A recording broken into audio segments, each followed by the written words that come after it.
Hello বন্ধুরা, সবাই কেমন আছেন? আশা করি সবাই অনেক অনেক ভালো আছেন। তো আপনাদের দোয়া ও ভালোবাসায় আমি অনেক অনেক ভালো আছি। তো চলে আসলাম একদম পরন্ত বিকেলে বরাবরের মতো আরও একটা নতুন ব্লগ ভিডিও নিয়ে। তো আপনারা জানেন প্রতিনিয়তই কিন্তু আমি ভিডিও আপলোড করে যাইতেছি এবং কি নতুন নতুন ব্লগ আপনাদের মাঝে উপহার দিতেছি। তো এই ভিডিওগুলো আপনাদের কাছে কেমন লাগে অবশ্যই আমাদের একটু কমেন্ট বক্সে কমেন্ট করে জানিয়ে দিবেন।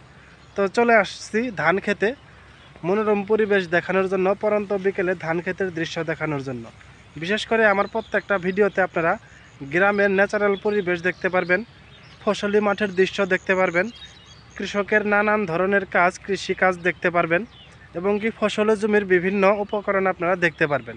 আর বর্তমানে কিন্তু গ্রাম অঞ্চলে ধান লাগানো শুরু হয়ে গেছে। আপনারা হয়তো বা অনেকেই জানেন যারা গ্রামে থাকেন, আর যারা শহরে থাকেন তাদের জন্য কিন্তু এই ব্লগগুলা বিশেষ আকর্ষণ, কারণ আপনারা কিন্তু সবসময় এই ধরনের পরিবেশ দেখতে পান না। তো অবশ্যই আপনারা কে কোথায় থেকে আমাদের কাঙ্ক্ষিত ভিডিওগুলো দেখেন আমাদের একটু কমেন্ট করে বলবেন, যাতে করে আপনাদের সবার উদ্দেশ্যে ভিডিও তৈরি করতে পারি। তো দেখেন চতুর্দিকে ঘুরে দেখাইতেছি, এটা হলো ধান ক্ষেতের বর্তমান দৃশ্য। আর এখন কিন্তু একদম পরন্ত বিকেল, সন্ধ্যার আগ মুহূর্ত। তো কিছুদিন পরেই কিন্তু আমাদের মাঝে রমজান মাস চলে আসতেছে।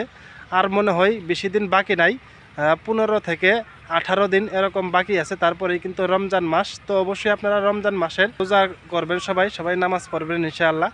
তো এরকম ভিডিও কিন্তু অনেকেই পছন্দ করেন, আবার অনেকেই পছন্দ করেন না। বিশেষ করে যারা গ্রামে সবসময় এই ধরনের দৃশ্য দেখতে পান, তাদের কাছে এই ধরনের দৃশ্য কোনো কিছুই না।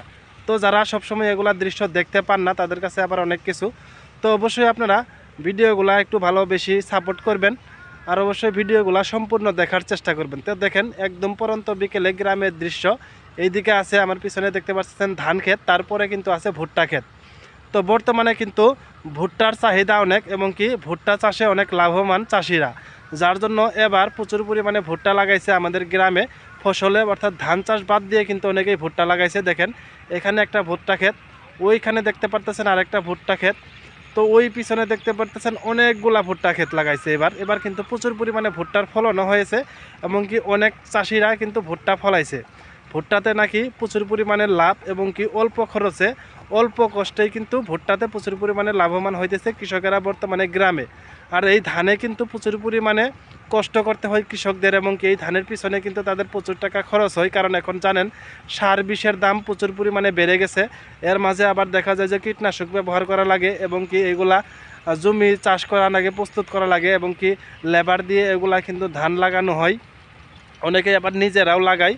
তো অবশ্যই কিন্তু বর্তমানে গ্রামে ফসলের মাঠে কৃষকেরা কিন্তু নানান কাজে ব্যস্ত এবং কি এই মৌসুমে কিন্তু গ্রামে যে ফসলটা ফলানো হয় এই ফসলে কিন্তু সেচ দিয়ে পানি দিতে হয়। অনেকেই সেলো মেশিন দিয়ে পানি দিয়ে থাকে, অনেকেই আবার মোটর দিয়ে পানি দিয়ে থাকে। তো প্রতিনিয়তই কিন্তু পানি দেওয়া লাগে। এখন কিন্তু বৃষ্টি নাই, যেহেতু শীতের মৌসুম, আর শীতের মৌসুমে কিন্তু কোনো বৃষ্টি বাদল হয় না, যার জন্য কিন্তু এই ফসলটা ফলাইতে কৃষকের প্রচুর পরিমাণে পরিশ্রম করতে হয় এবং কি প্রতিনিয়তই সেচ দিতে হয়, পাশাপাশি ক্ষেতের যত্ন করতে হয়, সার বিষ দিতে হয়, কীটনাশক দিতে হয় এবং কি পোকামাকড়ের আক্রমণ থেকে বাঁচানোর জন্য কিন্তু অনেক ধরনের বিষ ব্যবহার করা হয় এই ফসলগুলাতে।